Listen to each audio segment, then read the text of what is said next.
Bible में उल्लेख ये 3 पाप जिनकी पाप क्षमा नहीं होती है। पहला, पवित्र आत्मा की निंदा करना। मत्ती अध्याय 12 वचन 31 से 32 में लिखा है, मैं तुमसे कहता हूँ कि मनुष्य का सब प्रकार का पाप और निंदा क्षमा की जाएगी, पर पवित्र आत्मा की निंदा क्षमा न की जाएगी। जो कोई मनुष्य के पुत्र के विरोध में कोई बात कहेगा, उसका यह अपराध क्षमा किया जाएगा, परंतु जो कोई पवित्र आत्मा के विरोध में कुछ कहेगा, उसका अपराध न तो इस लोक में और न ही आने वाले में क्षमा किया जाएगा। और मरकुस अध्याय 3 वचन 28 से 29 में भी यही लिखा हुआ है, मैं तुमसे सच कहता हूँ कि मनुष्यों के सब पाप और निंदा जो वे करते हैं क्षमा की जाएगी, परंतु जो कोई पवित्र आत्मा के विरुद्ध निंदा करे वह कभी भी क्षमा न किया जाएगा, वरन वह अनंत पाप का अपराधी ठहरता है। इसके साथ लूका अध्याय 12 वचन 10 में दोबारा उल्लेख है कि जो कोई मनुष्य के पुत्र के विरोध में कोई बात कहे, उसका वह अपराध क्षमा किया जाएगा,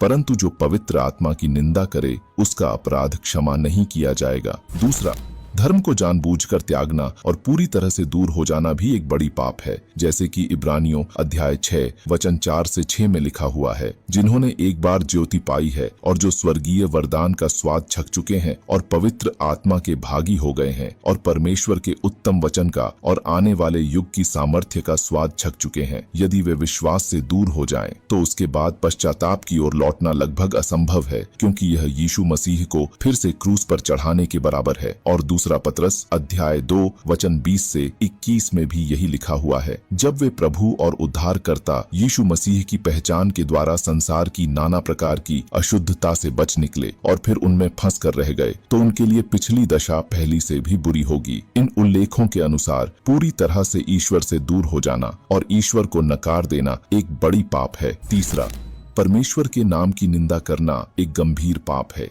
जैसा कि निर्गमन अध्याय 20 वचन 7 में कहा गया है, तू अपने परमेश्वर का नाम व्यर्थ न लेना, क्योंकि जो यहोवा का नाम व्यर्थ ले वह उसको निर्दोष न ठहराएगा। यह आज्ञा परमेश्वर द्वारा सिनाई पर्वत पर मूसा को दी गई 10 आज्ञाओं में से एक है, जो विश्वास और नैतिकता के कई महत्वपूर्ण पहलुओं पर प्रकाश डालती है, जैसे कि दूसरों को धोखा देने या हेर फेर करने के लिए ईश्वर के नाम से झूठी कसम खाना और ईश्वर के नाम अपमानजनक तरीके से उपयोग करना या ईश्वर का नाम व्यर्थ लेना या किसी भी तरह के भाषा में उपयोग करना भी एक गंभीर पाप है, जो ईश्वर के नाम के पवित्रता को कम करता है। ये 3 बहुत बड़े पाप हैं, जिनके लिए कोई क्षमा नहीं है। इसीलिए इन 3 पापों से बचने के लिए आपको पवित्रता और सम्मान का हृदय विकसित करना होगा। इसमें निरंतर सतर्कता, प्रार्थना और विश्वास की शिक्षाओं का पालन करना होगा। ऐसा करके आप ईश्वर के साथ एक मजबूत, स्वस्थ संबंध बनाए रख सकते हैं और